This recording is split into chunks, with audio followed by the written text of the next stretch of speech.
വളരെ പ്രസക്തമായ ഒരു വിഷയത്തെ മഹാനാകുന്ന സയ്യിദി അബ്ദുൽ ഖാദിർ ജീലാനി ഖദ്ദസല്ലാഹു സിർറഹുൽ അസീസ് അവിടുത്തെ മാസ്റ്റർ പീസ് ഗ്രന്ഥമാകുന്ന ഫുതൂഹുൽ ഗൈബിൽ 75-ാമത്തെ മക്കാലയായിക്കൊണ്ട് കൊണ്ടുവരുന്നുണ്ട്.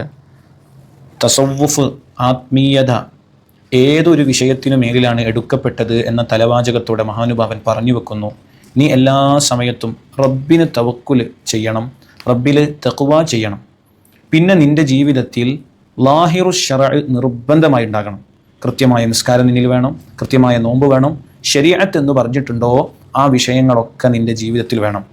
പിന്നെ മൂന്നാമതായി പറഞ്ഞത്, മറ്റുള്ളവരോട് നിൻ്റെ കൽബിൽ ഒരു മോശത്തരം ഉണ്ടാവരുത്. എല്ലാവർക്കും ധർമ്മം ചെയ്യാനുള്ളൊരു ടെൻഡൻസി ഉണ്ടാകണം, എപ്പോഴും മുഖപ്രസന്നത ഉണ്ടാകണം. അതുപോലെ തന്നെ ഒരാൾക്കും നീ അക്രമം ചെയ്യരുത്, ഒരു വിധത്തിലുമുള്ള തർക്കങ്ങളിൽ നീ ഉൾപ്പെടരുത്. ഇന്നിൻ്റെ കാലങ്ങളിലൊക്കെ നമ്മൾ സോഷ്യൽ മീഡിയ നോക്കുന്നവരാണ്, കാണുന്നവരാണ്.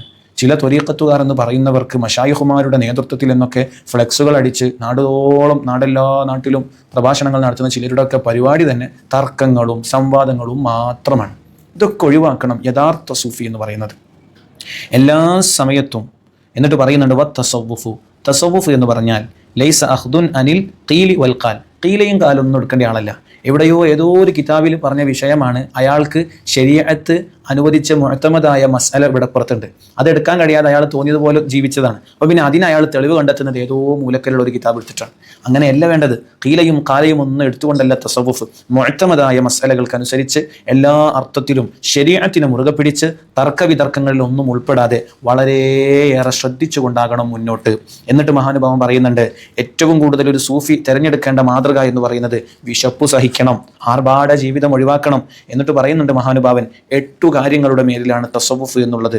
ഒന്ന്, മഹാനാകുന്ന ഇബ്രാഹിം നബി അലൈഹിസ്സലാത്തു വസ്സലാമിന്റെ ധർമ്മിഷ്ഠത, ഇസ്ഹാഖ് നബിയുടെ ആ ഒരു വല്ലാത്ത റബ്ബിലുള്ള ഒരു റിള, അയ്യൂബ് നബിയുടെ ക്ഷമ, സക്കരിയ നബി അലൈഹിസ്സലാത്തു വസ്സലാമിന്റെ ഇഷാറത്ത്, അതുപോലെ തന്നെ യഹ്യ നബിയുടെ ഖുർബത്ത്, അതുപോലെ മൂസാ നബിയുടെ തസവ്വുഫ്, അതുപോലെ തന്നെ ഈസാ നബിയുടെ ആ വല്ലാത്ത ഒരു സഞ്ചാരം, അതുപോലെ തന്നെ മഹാനാകുന്ന ഹബീബുന വ സയ്യിദുന വ ഖായിദുന മുഹമ്മദുർ റസൂലുള്ളാഹി സ്വല്ലല്ലാഹു അലൈഹി വസല്ലമ തങ്ങളുടെ ഫഖർ.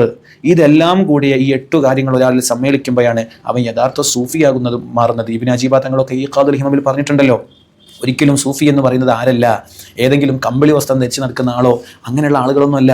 മറിച്ച് മഹാന്മാർ പഠിപ്പിച്ചു തന്ന ശരീഅത്തനുസരിച്ച് ഏറ്റവും കൂടുതൽ റബ്ബിനെ ആഗ്രഹിക്കുന്നവരാണ് യഥാർത്ഥ സൂഫികൾ എന്ന് നാം ഓർക്കേണ്ടതുണ്ട്. അള്ളാഹു നല്ലവരായി നമ്മെ ജീവിപ്പിക്കുമാറാകട്ടെ. അസ്സലാമു അലൈക്കും വറഹ്മത്തുള്ളാഹി.